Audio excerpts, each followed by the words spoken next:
کمیته ولایت‌های فوق‌العاده تاجیکستان به توجه شهروندان و مهمانان کشور می‌رساند که طبق معلومات اگنتی آب و هواشناسی کشور از 28 تا 31 اکتبر در جمهوری هوای نامساعد پیش بینی شده است.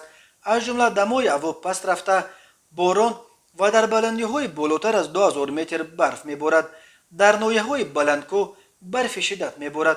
حرارت هوا در وادی‌ها تا به 10-12 درجه پایین می‌رود. در این ماه‌ها سوختارهای معیشی بیشتر می‌شوند که اکثر وقت به استفاده اسباب‌های برقی گرمی‌دهنده وابسته می‌باشند. بر اثر بارش‌ها حرکت در راه‌ها مشکل می‌شود. به خصوص در راه‌های کوهی ریزش سنگ در نتیجه بارندگی‌های زیاد تهدید می‌کند.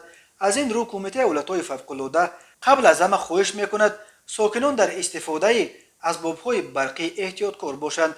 کسانی که با وجود نزدیک آمدن سردی‌ها باز هم در آغوش طبیعت استراحت می‌کنند باید شرط و شرایط فصل تیرمو را دانند.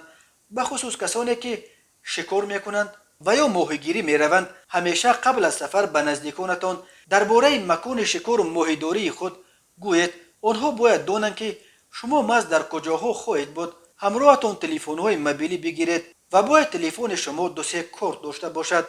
در چنین روزها هرگز کودکان را به چارواچرانی جمع‌آوری اعزام تنها نفرستید. رانندگان وقتی در چنین روزهای بارانی عزم سفر از طریق راه‌های کوهی و نزد کوهی می‌کنند یا از عقبه‌ها می‌گذرند همیشه شرایط هوای نامساعد را پیش نظر داشته باشید. قاعده‌های بی‌خطری را جداً رعایت نمایید. در این موسم ریزش سنگ در راه‌های کوهی احتمال دارد. از این رو همیشه احتیاط کنید.